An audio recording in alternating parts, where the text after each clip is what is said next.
Então, eu vou começar com a questão do que se entende pela definição de violência na escola.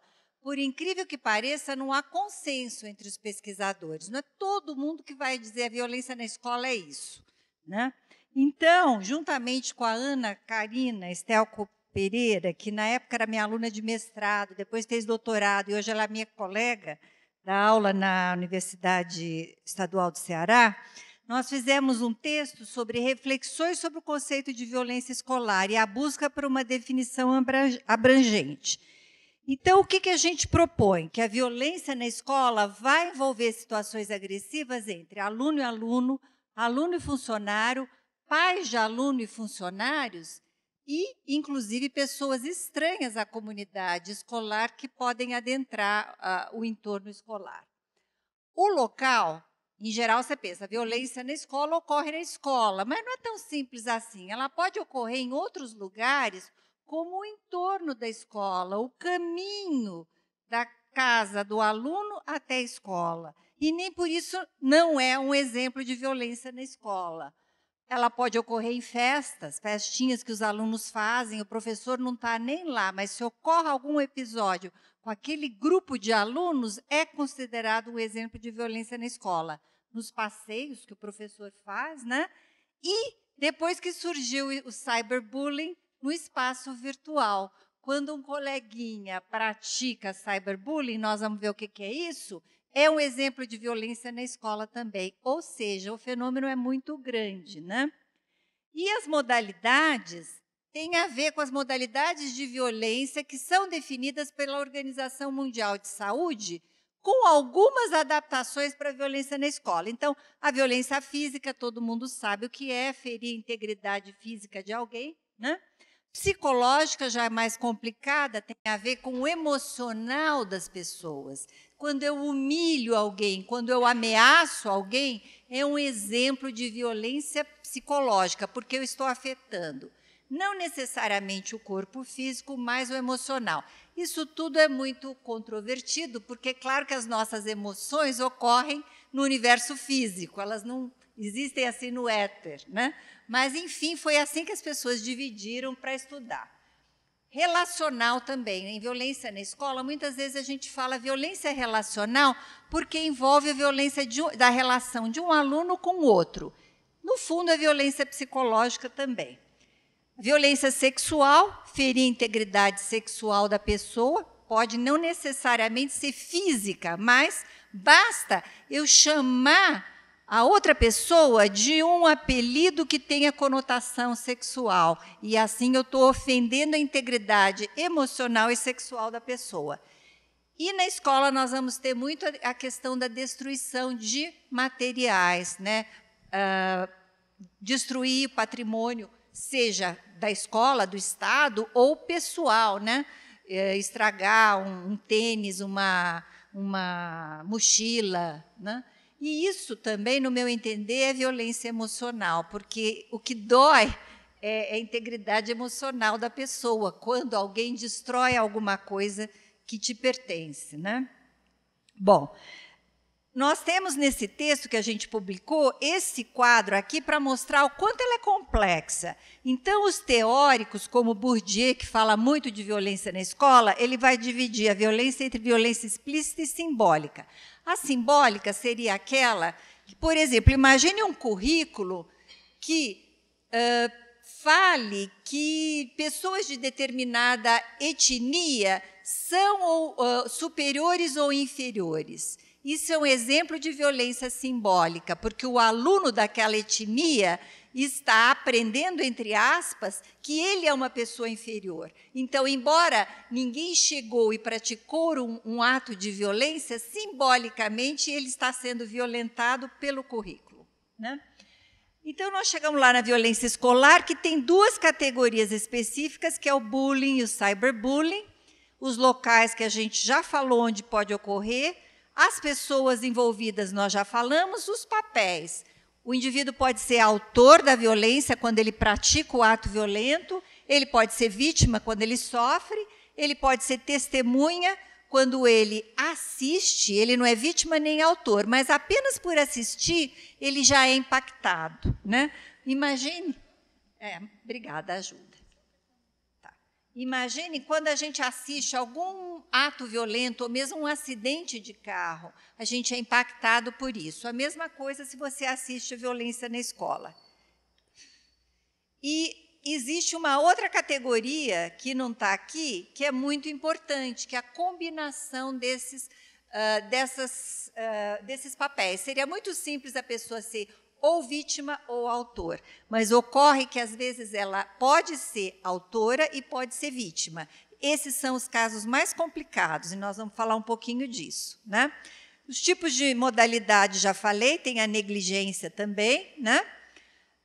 Às vezes, ela é chamada de verbal ou não verbal, tudo isso é exemplo de violência psicológica, ela pode ser direta ou indireta, e a gente vai ver também que as meninas, né, e as mulheres em geral, usam mais a violência indireta, ao invés de diretamente agredir, por exemplo, por exclusão, por dar uma festa e convidar todo mundo da classe, menos um determinado aluno. Isso é um exemplo de violência indireta. E também tem a ver com a gravidade e a frequência. Então, a violência pode ir desde um crime, um delito, aquilo não é permitido no nosso Código Penal, né, ou pelo Estatuto da Criança e do Adolescente, como pode ser apenas um ato de incivilidade. Por exemplo, o professor chega para um aluno e fala bom dia. O aluno vira as costas e não diz bom dia para o professor. Isso não é necessariamente um ato violento, é o que a gente chama de incivilidade. Porém, se isso acontece muitas vezes, pode ser que desencadeie um ato de violência. Um dia o professor perde a cabeça e fala, e sem querer diz alguma coisa mais agressiva para esse aluno. Então, essas questões das incivilidades, né, elas são importantes para prevenir violência. Então, nós temos, na sociedade, a gente aprende a ter uma conduta moral, cível, justamente para nos precaver de não sermos violentos, né? Bom, agora vai aqui. O quanto ela ocorre, a violência escolar no Brasil? Ela é super, super frequente, né? E nem poderia ser diferente. Por que ela é tão frequente? Quem arrisca uma resposta? Então, ela é grave, intensa e frequente no Brasil. Isso não é surpresa para vocês, que trabalham com escola, acham que é verdade. E ela não poderia ser diferente porque nós somos uma sociedade extremamente violenta. As nossas famílias são violentas, o nosso Estado é violento, as nossas comunidades são violentas. Nós temos muita disparidade de renda, que é um dos fatores preocupantes, e temos uma conjunção de outros fatores que faz com que nós sejamos uma sociedade violenta. A nossa escola reflete a nossa sociedade, ela não poderia ser diferente. Então, o desafio é como a gente pode alterar essa situação, que é muito preocupante para quem está vivenciando, né? E tem gente que fala, a violência na escola existe, né? Mas isso é coisa de escola pública, só de escolas de periferia, ela é restrita a bairros carentes.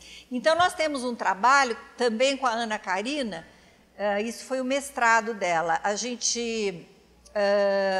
A Ana Karina trabalhou em Curitiba com 3 tipos de escolas. Uma escola considerada mais violenta, com renda. Todas tinham renda. Eu vou explicar com calma, porque fica mais fácil entender. Bom, o que ela fez? Ela trabalhou com 668 alunos de 5ª e 8ª série de 3 escolas de Curitiba. Essa escola tinha diferentes graus de risco para a violência. A de maior risco era um bairro com alta taxa de homicídio, então um bairro pouco seguro, e baixo status socioeconômico, então muita pobreza nesse bairro. Risco intermediário, baixa taxa de homicídio, então era um bairro seguro, mas tinha pobreza também. E menor risco, tinha baixa taxa de homicídio, então era um bairro seguro e tinha maior status socioeconômico, menos pobreza, mais classe média. E, para nossa surpresa, os indicadores de violência foram muito parecidos. E quem parecia que estava melhor era aquela escola intermediária, que era segura, né? Mas também era pobre. E, quando a gente vai ver com detalhes, a violência psicológica ocorre mais frequentemente na escola que é mais rica. E, possivelmente, se a gente fizer um estudo, eu não conheço que exista, mas pode ser que alguém esteja fazendo ou publicando nesse momento, comparando a escola particular brasileira com a escola pública, os índices de violência também são assustadores quando se pergunta para os alunos, e é uma natureza um pouco mais diferente, é menos óbvia, é mais sutil, mais velada, e o cyberbullying possivelmente é muito mais alto que na escola pública. Quando a gente fala em número, a gente não vê o drama individual, mas vejam que os alunos descreviam. Essa aqui é da escola de maior risco. Um dia, aqui na escola, 2 meninas queriam me bater, eu fui na direção. As meninas, se ela me batesse, parece que houve algum tipo de... A direção falou alguma coisa, elas iriam sair da escola, mas, na saída, elas ficaram me esperando na rua, eu comecei a falar algumas coisas para ela, comecei a correr com medo, cheguei em casa chorando. Outra criança, essa a de menor risco, né? Eu queria que os meus colegas parassem de me xingar, porque eu não aguento mais. Tem vezes que eu choro por causa deles. Cada dia eles me xingam. Eu queria também que, aqui não dá para entender a letrinha, mais vezes esse questionário, porque eu acho que os alunos respeitariam mais os seus colegas. Eu adorei fazer o questionário. Eu fui bem sincera nas minhas respostas. Então, qual o problema aqui? Eu sou pesquisadora, estou dando um questionário para os alunos fazer, eu que tenho que agradecer que o aluno está me dando. Eles estão agradecendo o pesquisador. Então, o que possivelmente está por trás disso? Falta de oportunidade de falar dessas coisas, né? Então, o aluno agradece, porque não está tendo abertura para contar, né? Ou talvez fique acanhado, enfim. É curioso quando o pesquisador é agradecido, né? Todo tipo de violência, gente, pode fazer muito mal para a saúde, né? A gente podia dar uma aula só falando do impacto da violência, mas não é isso que eu vou fazer, não, né? E as consequências vão depender de muitos fatores, né? E elas podem ser a curto, a longo, médio prazo, né? Vão depender de vários fatores. Existe uma pesquisadora, que é a Espelage, que ela se especializa em estudar a violência que o professor sofre, que é uma área menos pesquisada, né? A gente começou estudando a violência que o aluno sofre e existem menos pesquisas da violência que o professor sofre. O ideal é trabalhar tudo, né? Comparar professor com aluno e tal. Aí sim você tem uma boa medida do nível de violência na escola. Então, o que essa pesquisadora diz que é risco para a violência na escola? Baixo envolvimento emocional nas pessoas com a escola, pouco engajamento, ninguém está sintonizado na escola, aquilo é um lugar lá que ninguém veste a camisa daquela escola. Um contexto escolar irrelevante para o aluno, poucas atividades relacionadas com a vida do aluno, e o aluno acreditar que os professores não enfrentam a violência escolar. Então, o clima da escola não é condizente para segurar esses episódios de violência. E, para isso, precisam ter regras, e essas regras precisam ser democráticas e claras, etc. e tal. Bom, vamos falar, então, do bullying, que é um tipo famoso, né, de violência, porque a mídia está sempre cobrindo, né? A primeira pessoa que fez estudos sobre isso foi esse psicólogo, que é o Dan Olweus, ele é o sueco, que morou muito tempo na Noruega e agora ele está nos Estados Unidos. Ele começou a pesquisar bullying em 1970, em 1973 ele já publicou a tese de doutorado dele, e ele foi realmente pioneiro, porque até então as pessoas achavam que isso todo mundo acontece, isso é corriqueiro, isso é normal, faz parte de crescer. E hoje nós sabemos que não é bem assim, né? Então, qual é a definição de bullying? É o tipo de agressão que precisa ter algumas características. Um desequilíbrio de poder, então, ter um mais forte e um mais fraco, nós vamos discutir em que sentido. Ele é intencional, ele não é acidental, ele é proposital. Eu escolho alguém de bode expiatório. Então, não foi uma coisa que aconteceu por acaso. Ele é repetitivo, ele ocorre muitas vezes. Isso dá muito trabalho para os pesquisadores, porque o duro é você saber quantas vezes para você dizer que é repetitivo. 2 vezes por mês é repetitivo? 1 vez por mês em 6 meses é repetitivo? Isso dá muito pano para a manga. E é aquela agressão que ocorre entre os pares. Embora haja o desequilíbrio de poder, é um aluno com outro aluno. Então, não é correto você falar de bullying em relação a um aluno do professor, porque aí seria maus tratos, né? Seria outra categoria. O professor, como adulto, se pratica um ato de violência para o aluno, seria um exemplo de maus tratos e não de bullying. Bom, esse desequilíbrio de poder, ele pode vir em relação à idade, o aluno mais velho, mais jovem, o tamanho, um valentão, o status social mais riquinho do grupo, o grupo versus o indivíduo, o conhecimento, né? Aquele aluno que sabe mais, ou às vezes o contrário, numa classe onde há poucos alunos que são assim, se destacam, né? No conhecimento, é aquele que aparece mais, né? Vai ser motivo de bullying. A orientação sexual, etnia, classe social, deficiência, qualquer desvio da norma, né? Isso é muito triste, mas parece que o ser humano mais facilmente lida com aquele que é idêntico e semelhante. Então, ele precisa aprender a respeitar e celebrar a diversidade e nunca, né, praticar bullying porque aquela pessoa é diferente. As pesquisas brasileiras, eu gosto muito de perguntar e ouvir vocês. Não estou fazendo isso hoje por causa do tempo, porque nós começamos muito atrasada. Senão eu perguntaria qual é o motivo número 1 que as pesquisas indicam que se sofra bullying no Brasil. Alguém sabe dizer? Sexual por conta da orientação sexual, a homofobia. E como? Nas escolas você vê isso acontecer, né? Começa com aqueles apelidos pejorativos e, às vezes, descambam para grandes agressões. E um outro motivo de muita violência, de bullying, é você desviar da norma étnica. Então, os alunos negros, num grupo que tem muitas crianças brancas, esse aluno negro vai ser alvo de bullying, o que é uma tragédia, né? Bom, as categorias são aquelas que a gente já mencionou, né? E a prevalência, que frequência existe o bullying? É difícil você concordar, porque depende da definição, né? Eu acabei de dizer o que é considerado repetitivo. Eu posso considerar uma coisa, meu colega outra, né?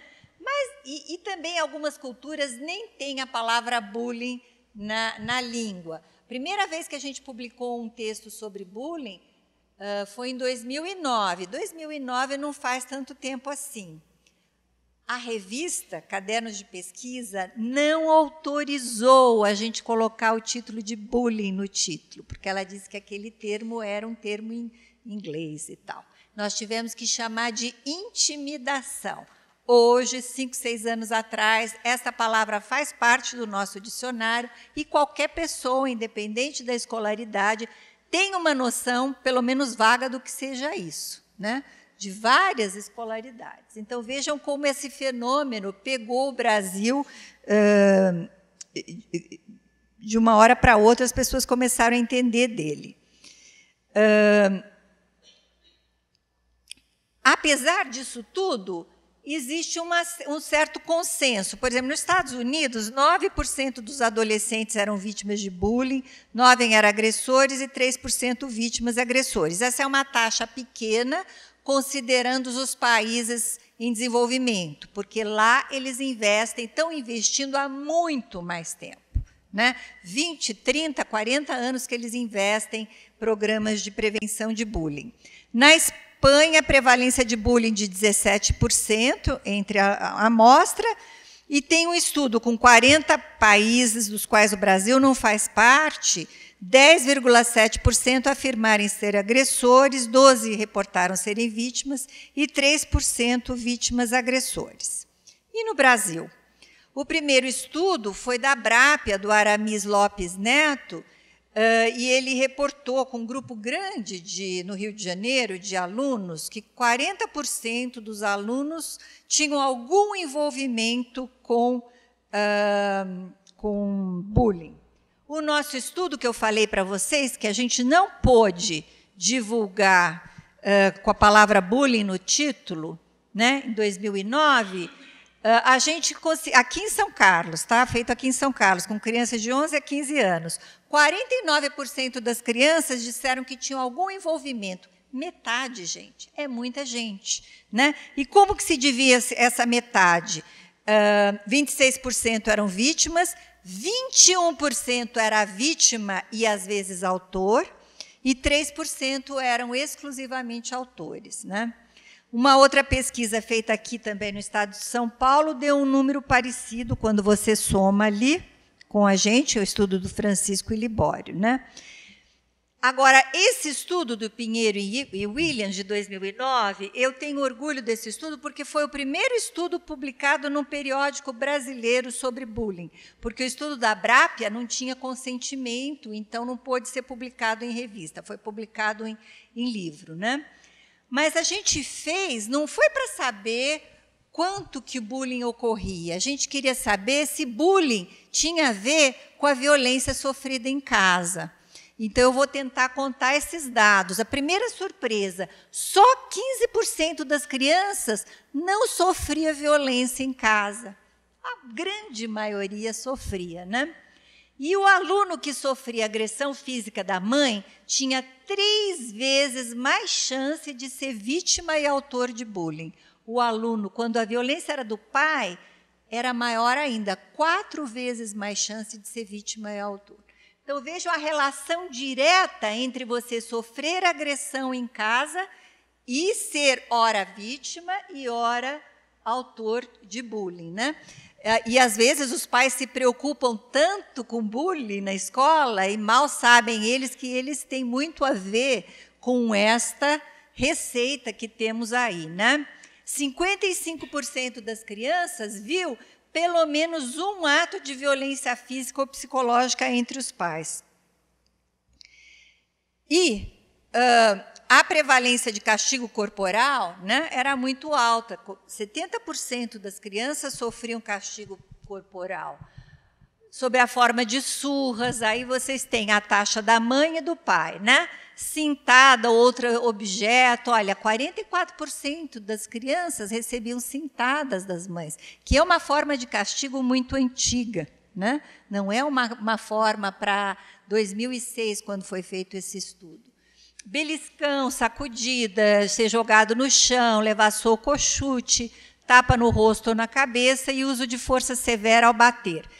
Esse estudo reforçou que a literatura já diz que a mãe agride mais. Por outro lado, a intenção do pai, a agressão do pai é muito mais severa, né? Agride menos, mas causa mais dano, porque tem mais força física, etc. e tal.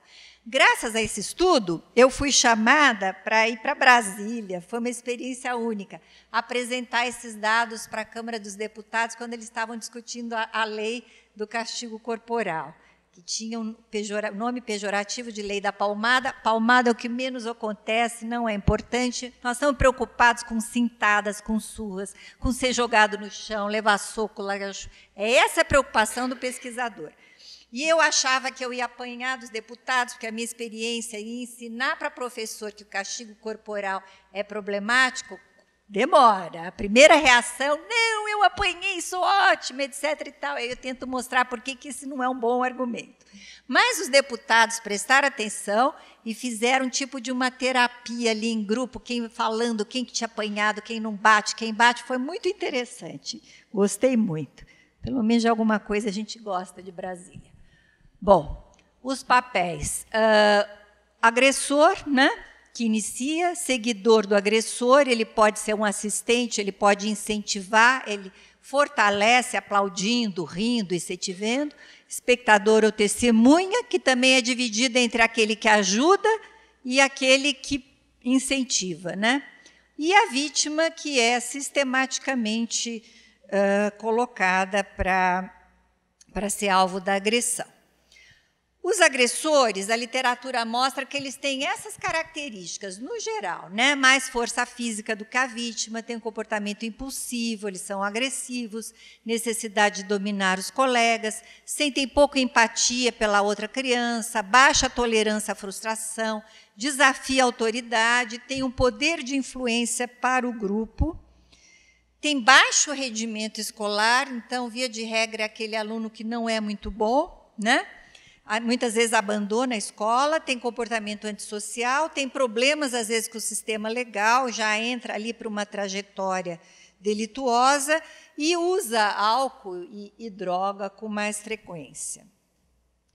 As vítimas, por outro lado, elas podem ser passivas. Quando elas são muito passivas, elas são ansiosas, quietinhas, né? E aí tem um sofrimento, e muitas vezes a gente não percebe, porque é mais fácil perceber aquele que chama atenção, né? Mas muitas vezes elas são provocativas, né? E elas ficam irritadas e tentam se vingar, que é um comportamento mais do vítima-agressor, né? Em geral, elas têm baixo status entre colegas, têm dificuldades de habilidades sociais e são um tanto quanto isoladas, muitas vezes, né? E há diferença em relação a gênero. Os alunos do sexo masculino praticam e sofrem mais bullying, né, do que as meninas, e as meninas praticam mais o bullying verbal do que o físico, né, e mais as exclusões, como a gente já disse aqui. Agora vamos falar de depressão e bullying, né?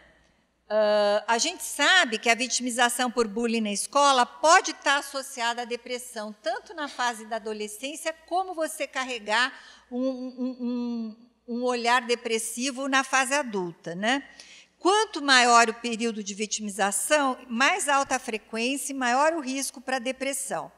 Então, eu tive uma aluna de iniciação científica, que foi a Bruna Forlin, que, junto com a Ana Estelco, fizeram um estudo para ver a questão de bullying e sintomas depressivos em estudantes do ensino fundamental, também aqui em São Carlos, né?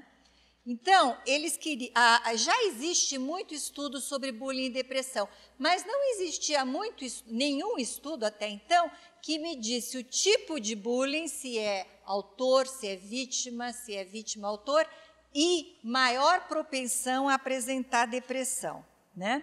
Então, a Bruna estudou os sinais de depressão, se é autor ou não de bullying, se é alvo, sexo, a idade, e se o aluno era reprovado ou não, né? Trabalhou com 348 alunos aqui de São Carlos, em média com 13 anos, da 6ª e 9ª série, aplicou a EVE, que é a escala de violência na escola, que foi desenvolvida no laboratório, aplicou o inventário de depressão, constatou que 7% da amostra tinham um resultado indicativo de depressão.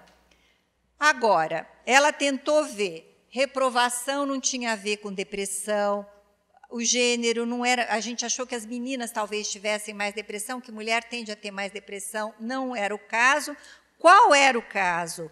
Aquelas crianças que eram autores e alvos, né? Ora sofre bullying dos coleguinhas, ora pratica bullying com os coleguinhos, tinham 5 vezes mais chance de apresentar depressão do que os outros estudantes. Esse aqui é o exemplo do EVE, que é a escala de violência escolar, que mede também a violência sofrida pelo professor. Só para vocês terem uma ideia que a gente pergunta se isso aconteceu, quantas vezes ocorreu e qual foi o impacto, quanto isso prejudicou ou te fez mal.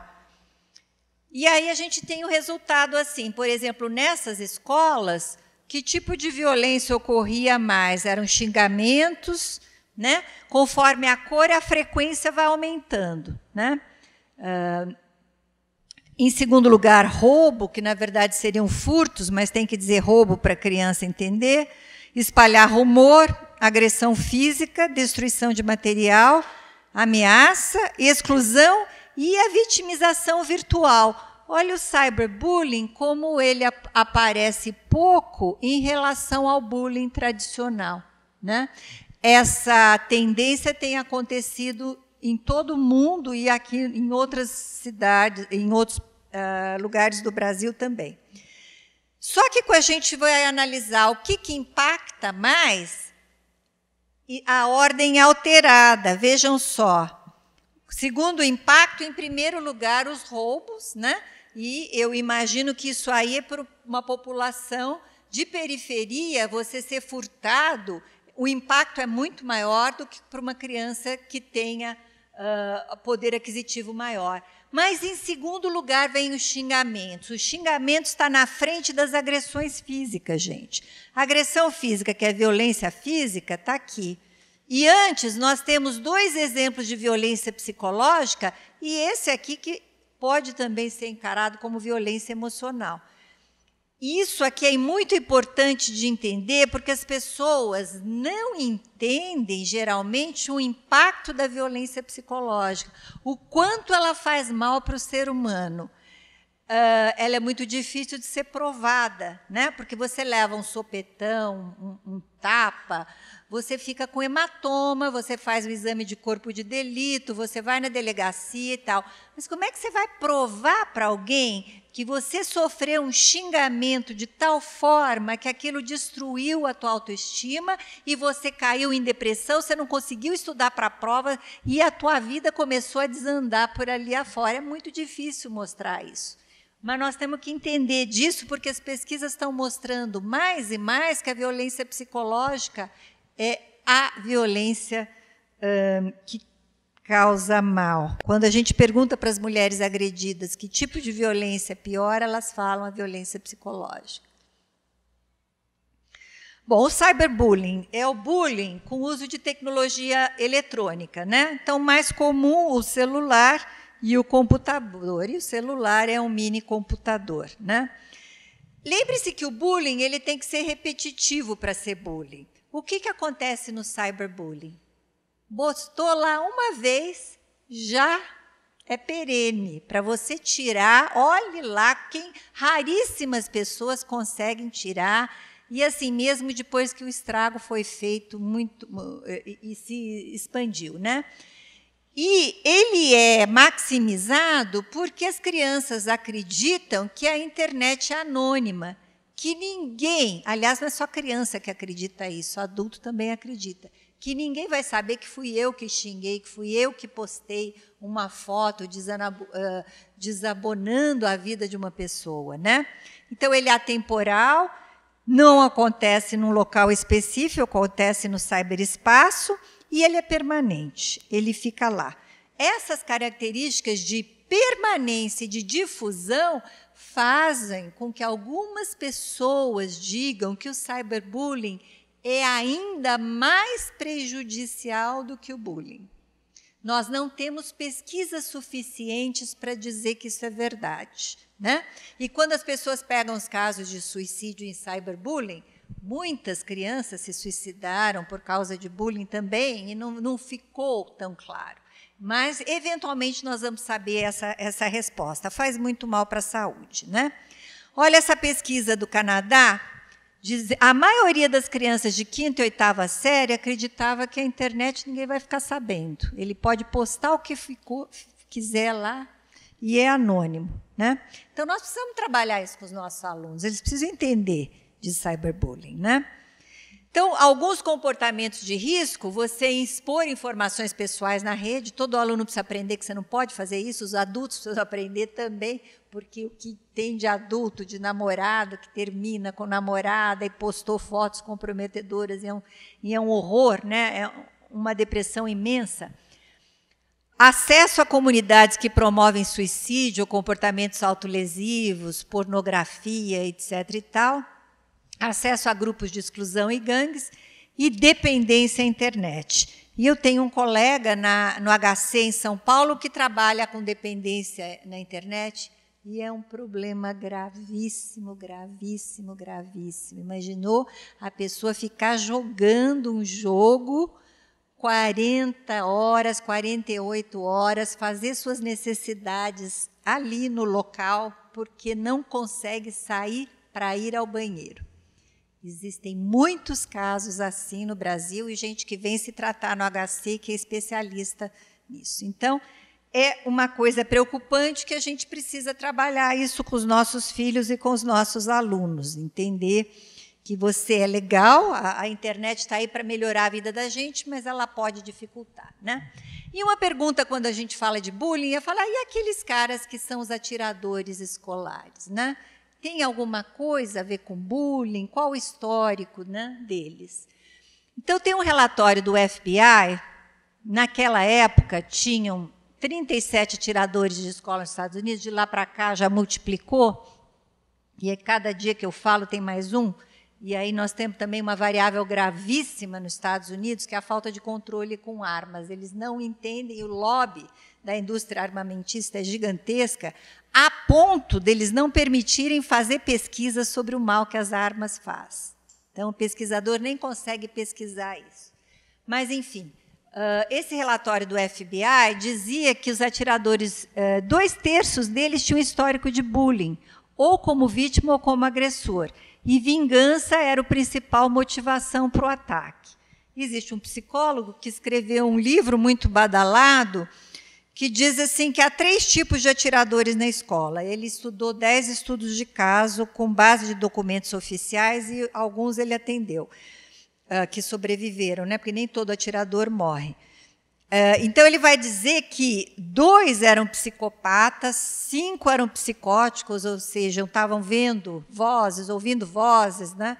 E fizeram um ataque de agressão à escola porque estavam, né, em delírio. E 3 apenas tinham um histórico de traumatização por bullying.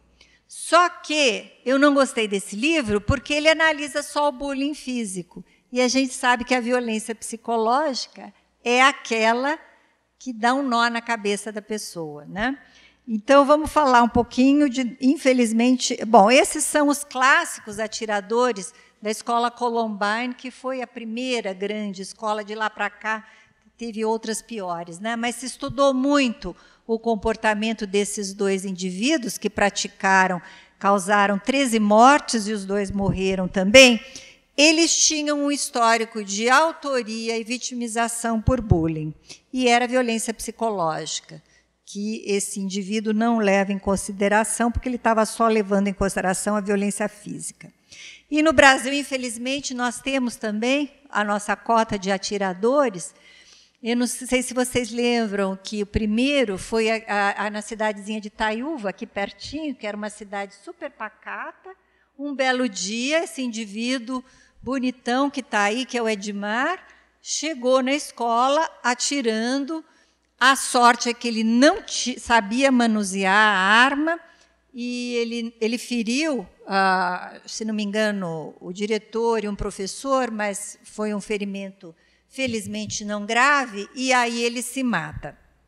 E o que apareceu na imprensa, na época, é que o Edmar era obeso, ele sofria bullying o tempo inteiro, chacota dos colegas por ser gordinho, ele fez um regime violento, emagreceu, não foi suficiente, as pessoas continuaram a chamá-lo de gordo, ou ser isolado, aí ele perde a mãe, vivia com o pai, que era uma pessoa muito legal, só que fazia vistas grossas, não sabia, ele tinha uma vida interna, ele se correspondia com nazistas, comprou essa arma, e o pai não sabia de nada disso, até que um dia ele explodiu, foi lá e deu tiro, né? E o Wellington foi no Realengo, fez 13 vítimas, incluindo ele mesmo. Na época, quando ocorreu essa grande tragédia no Brasil, pessoas vieram dar o depoimento para a imprensa que não só sabiam que ele tinha sofrido bullying muito grave, como eles mesmos tinham praticado e nunca fizeram ideia de que fosse tão grave.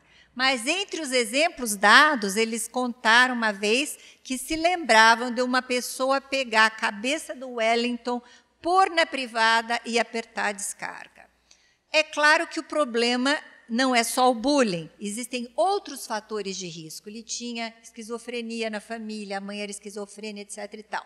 Porém, o que a gente sabe, gente, é que se você sofre um tipo de violência numa etapa da sua vida em que você é adolescente, que você se preocupa, mais importante com o que o outro pensa de você do que qualquer outra pessoa, qualquer outra fase na vida, então isso é extremamente nocivo.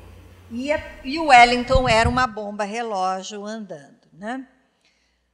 Bom, consequências do bullying e do cyberbullying, muito danosas para a saúde, né? Então, lá, alguns exemplos. Poderíamos pegar só exemplos somáticos, né? Dor de cabeça, dor de estômago, etc. e tal. Mas podemos falar de baixa autoestima, depressão, ansiedade, abuso de álcool e droga, evasão da escola, perda de rendimento escolar, isolamento social, raiva, agressividade, praticar violência na escola, tentativas de suicídio. E daí eu me interessei para estudar um aspecto desses efeitos, que é efeito a longo prazo, ou seja, o que acontece com o indivíduo que sofreu bullying na infância, ou violência na escola de outra maneira, e hoje adulto, ou jovem adulto, será que ele carrega algum desse impacto, né? E, principalmente, eu estava interessada na questão do trauma, né? Existe um quadro de ansiedade muito grave, um quadro clínico que se chama transtorno de estresse pós-traumático, que é comum, por exemplo, começou a ser estudado quando um soldado voltava da guerra totalmente traumatizado e passava uma cena, ele ficava vendo aquelas cenas de guerra, né? Explosões na cabeça, ficava ouvindo coisas a ver com a guerra, e por conta disso tinha depressão, não conseguia se dar bem com a família, e tinha um quadro muito nocivo, né? Hoje a gente sabe que eventos menos corriqueiros causam também transtorno de estresse pós-traumático, que é a sigla TEPT, né? Então, a pergunta era, será que você pode sofrer bullying ou sofrer violência grave na escola e desenvolver esse tipo de trauma? E, na época, por incrível que pareça, eu achava que não. É importante que o pesquisador tenha um viés contrário, mas eu estava muito preocupada com a definição, que tinha que ser uma ameaça. O fator, o critério para você ter TEPT é você sentir que a sua vida está sendo ameaçada. E eu falava, não, aqui nós temos mais violência psicológica, mas ele não é como sofrer um terremoto, né? Sofrer um assalto à mão armada, um tiro, daí ele sente que a vida está por um fio. E foi só começar a estudar que eu vi que eu estava redondamente errada, né? E a primeira prova que veio, lá quando eu estava em Brasília, por essa conta do castigo corporal, vieram jornalistas, fizeram uma entrevista, o que você está estudando? Eu falei, estou estudando essa questão do trauma e tal. E saiu naquela coisa de Brasil para vários lugares, e uma professora do Nordeste, de 42 anos, escreveu para mim, dizendo que ela tinha muitos dos episódios que ela sofria, as palavras ela ouve até hoje, ecoa na minha cabeça. Ela conseguiu dar a volta por cima, mas quando me lembro do passado, dói profundamente. Aí o pior episódio, um dia, descendo a escada da escola, ouvi alguém gritar, era uma voz masculina, baleia não desce a escada, baleia rola. Ela também era obesa, fez regime, ficou até anurética, não adiantou, ficavam chamando de a baleia. A partir daí, apenas me recordo que alguém me empurrou, que caí escada abaixo, batendo a cabeça. Ouvia gargalhadas. Felizmente, apenas um galo apareceu. Não vou mentir. Ao relatar aqui estas ocasiões, me sinto mal, como se estivesse revivendo o acontecido. E essa é a pista aqui, que essa pessoa possivelmente está tendo transtorno de estresse pós-traumático, porque ela revivencia uma coisa que ocorreu há muito tempo atrás, tem taquicardia, sudorese, ansiedade, depressão, etc. e tal, com essa coisa que aconteceu lá atrás, né? Um outro caso que procurou a gente, depois de um questionário, tinha 24 anos, estudante universitário, empregado, classe média, foi vítima de bullying na escola dos 8 aos 13 anos, era bullying de natureza homofóbica, e, ao contar, ele tinha dor de estômago, dor de cabeça, e, além disso, tinha queixas de sonhos perturbadores, pensamentos intrusivos sobre a violência vivenciada na escola. Ele se evitava, você tenta não pensar, mas existe um fenômeno paradoxal. por mais que você tente, mais você continua pensando naquilo, né? Tinha ataques de raiva, dificuldade com as atividades do curso que escolheu, concentração, preocupação sobre o futuro. Bom, esse indivíduo foi encaminhado para terapia e houve uma mudança bem legal. Você pode superar tudo isso, mas você precisa de tratamento, né? Bom, então, o trabalho final desse estudo foi da Paloma Albuquerque, que foi minha aluna de doutorado. Ela trabalhou com 691 estudantes universitários, usou uma escala para avaliar a experiência traumática, e quase 8% dos alunos indicaram que, quando ocorreu a pior experiência na escola deles, e eles descrevem qual é, eles tinham sintomas de transtorno de estresse pós-traumático, né? E deu para ver que, quanto maior o sofrimento, maior a chance de apresentar transtorno de estresse pós-traumático, e quanto mais duradouro o episódio, maior a chance de desenvolver. E daí, quais eram as piores experiências, né? As mais frequentes eram relacionais e verbais, e entre os pares. Mas havia episódios de violência causado pelo professor, em menor escala, bem menor, mas eram narradas, né? As meninas sofreram mais violência relacional, verbal e sexual, os meninos mais violência física e disciplina injusta. Os agressores eram geralmente do sexo masculino. Eles tinham por volta de 12 anos, em média, quando ocorreu o pior episódio de violência, e essa é uma idade muito vulnerável, porque a criança está em plena formação, entrando na adolescência, está criando a identidade dela, então sofrer um episódio traumático é alguma coisa que vai possivelmente impactar o resto da vida, né? E isso aqui é preocupante. 10% dos alunos disseram que essa experiência durou anos, né? Então, um impacto muito grave. Por conta disso, foi publicado um estudo esse ano, trabalhando com crianças nessa faixa etária, e as crianças identificam o bullying como sendo pior do que os maus tratos. E dá para você entender um pouco isso, né? Porque o maltrato que ele possa ter sofrido, talvez já tenha passado, né? Mas agora ele está ali com o entorno dos coleguinhas. E para essa faixa etária, a coisa que existe mais importante é ser aceito pelos colegas. E se você é vitimizado, excluído ou sofre humilhações, isso é morte para muitos jovens, né? Bom, então fizemos um panorama rápido, já está na hora de eu parar para perguntas, é só para amarrar como é que a gente pode prevenir. Tem tratamento, tem cura, tem intervenção para tudo isso? Claro que tem, né?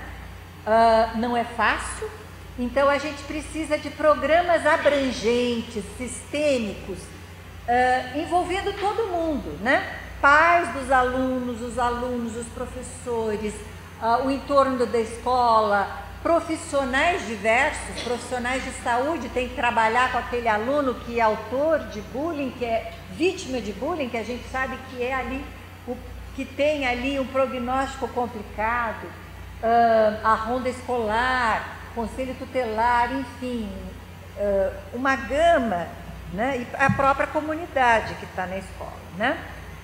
Eu tentei fazer, junto com a Ana, o livro Violência Nota Zero, como aprimorar as relações na escola. A gente tem vários capítulos aqui feitos no LAPREV e convidamos alguns colegas também.